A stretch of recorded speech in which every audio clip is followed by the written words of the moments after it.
生き生き70代を迎えるために私が作るスープとは。皆さんこんにちは。年齢とともにいろいろ不調が出てきますよね。肌の衰えや腰や関節の痛み、若い頃より食べていないのに太りやすくなったり、逆に昔より栄養のバランスを気をつけているのにどうしてもうまく栄養が吸収されていないような、そんな方におすすめのスープです。ホルモンバランスを整えて脂肪を体に溜めにくく、腸内環境を良くし、腸壁を修復して栄養の吸収力を高めます。コラーゲンをとって肌の老化を防ぎ、私にとってもそう遠くない70代を生き生きと迎えるためによく作っているスープです。これからも皆様の健康にお役に立つ情報を発信していきますので、ぜひチャンネル登録よろしくお願いいたします。今日作るスープはボーンブロスです。ボーン、つまり骨のスープです。牛、豚、鶏の骨や魚のアラ、煮干しなどもそれに含みます。家庭で作りやすいのは何といっても鶏の手羽先や手羽元を使ったスープですね。骨にはアミノ酸やコラーゲン、カルシウムなどのミネラルやビタミンも豊富に含まれています。じっくり煮込むことで硬くて食べられない骨の栄養素がスープに溶け出します。また一緒に鍋に入れる野菜からは愛のスープや野菜だしでおなじみのファイトケミカルがもちろん細胞壁が壊れて流れ出ています。ダブルの栄養が私たちにとって最強のスープなのです。スープに煮出した手羽先や手羽元も美味しい一品にそれぞれ変身させますので、ぜひ最後までご覧ください。骨出しスープを作っていきましょう。野菜を食べる作り方と野菜のくずを使う方法をご紹介します。まず野菜を一緒にいただく方法。今日はこんなお買い得な人参を見つけました。これだけ入って1袋100円。安い。こんなちょっとしたことで私たちは嬉しくなりますね。これを使ってみます。人参以外には玉ねぎ、セロリを使います。皮ごと50度のお湯できれいに洗っていますよ。大ぶりに切ってお鍋に入れますね。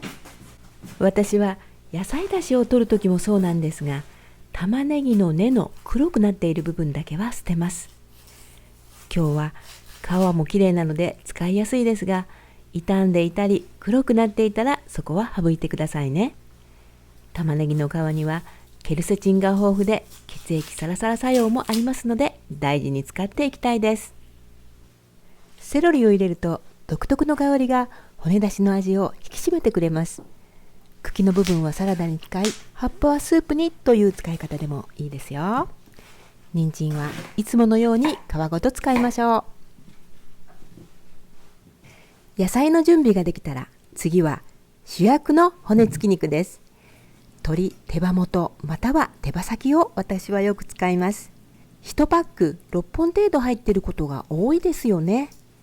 1.5 リットルから2リットルの水に6本から8本用意します。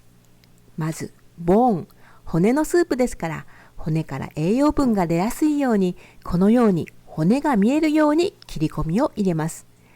すべてに切り込みが入ったらボウルに入れて熱湯をかけてくださいね。そうすることで臭みが取れ、すっきりとした味になりますよ。骨のスープを取る時の肉や魚の材料は食べる時以上に素材にこだわる時が多いように思います。今日はニンニクと冷凍していた生姜も加えてみます。そしてひたひたの水を入れます。だいたい 1.5 リットル程度です。ボーンブロスを作るとき何を入れなければいけないというのはないのですが、酢を少し入れると骨からミネラルが出やすくなります。今日は黒酢小さじ2を入れました。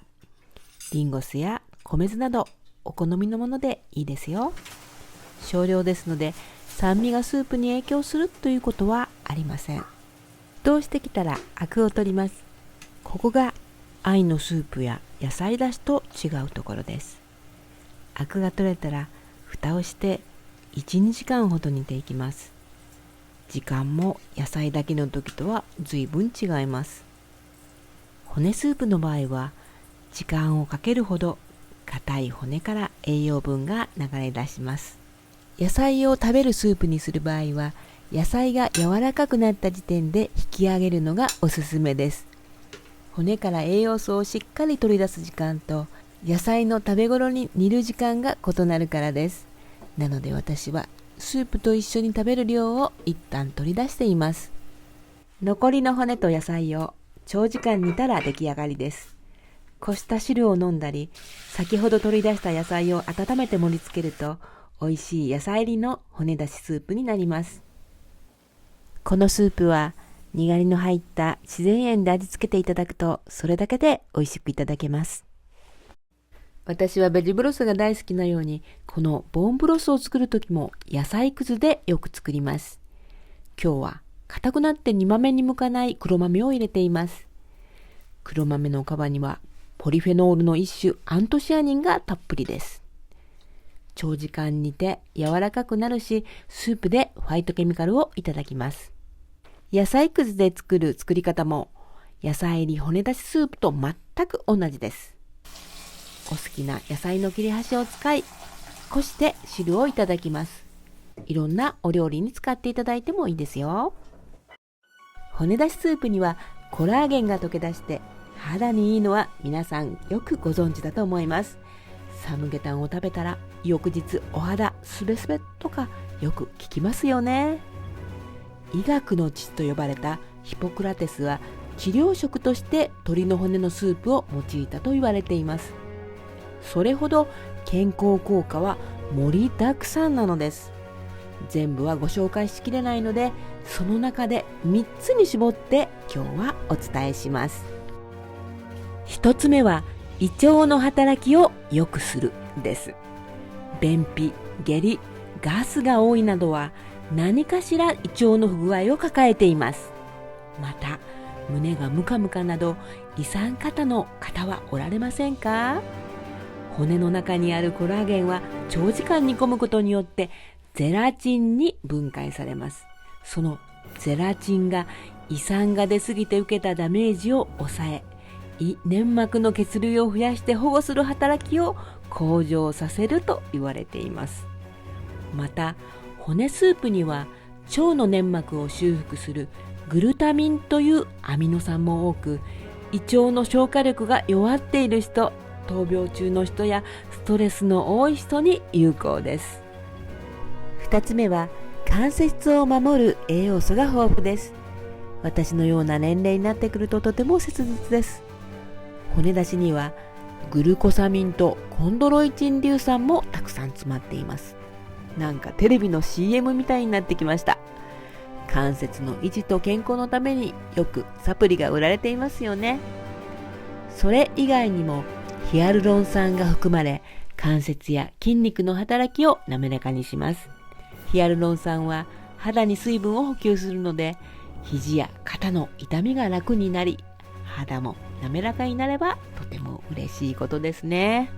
3つ目はボーンブロスに含まれるアミノ酸グリシンはインスリンの感受性を向上させるというところです。私たちの年代で気をつけたいのがインスリン抵抗性です。簡単に言うとインスリンの効き具合ですね。インスリン抵抗性があると血糖値が下がりにくくなり、血糖値を正常に戻すためにより多くのインスリンを膵臓が頑張って分泌し、それが続くと膵臓がもうこれ以上出せませんとばかりに分泌機能が低下して血糖値が上がったままになり、糖尿病が発症するということになります。インスリンというホルモンの効き目を良くするというのはとても大切なことなのです。ボーンブロスは間欠的ファスティングといって、一定の時間食事をしないダイエット法によく利用されます。1、2食抜いても骨スープには栄養素がたくさん溶け込んでいるので、空腹感も少なく必要な栄養はしっかりと取れるところがいいところです。母のことでは皆様にご心配をおかけし、たくさんの方にお見舞いのコメントをいただきありがとうございました。今日無事に退院できました。腰痛による痛み止めで胃腸の粘膜がやられ、大量出血による極度の貧血で意識を失ったのでした。退院して最初に食べたいものはやはりかぼちゃのスープでしたが、夜にはこのボーンブロスを飲みました。ボーンブロスで胃腸の粘膜を修復してもらいたいものです。またスープなので胃腸に負担をかけずに栄養が全身に行き渡るのも嬉しいです。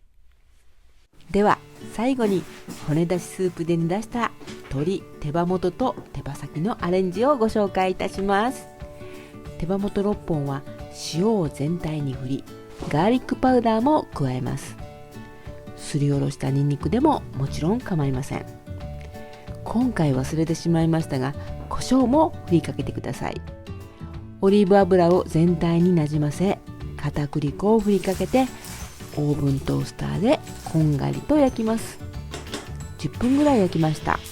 そう、途中で一度ひっくり返しています。次は手羽先です。タレを用意します。醤油大さじ1、みりん大さじ2、水大さじ1、片栗粉小さじ3分の1です。醤油と水が同量で、みりんはその倍、片栗粉少々と覚えれば応用が効きます。フライパンにオリーブ油を熱し、皮目をこんがりと焼きます。そしてタレを加えて少し煮詰めれば出来上がりです。お皿に盛ってごまを振りかけてくださいね。栄養価の高いボーンブロスとこのアレンジレシピ、ぜひ皆さんもやってみてくださいね。最後までご覧いただきありがとうございます。いいなと思ったら高評価、チャンネル登録もよろしくお願いいたします。ではまた次回の動画でお会いいたしましょう。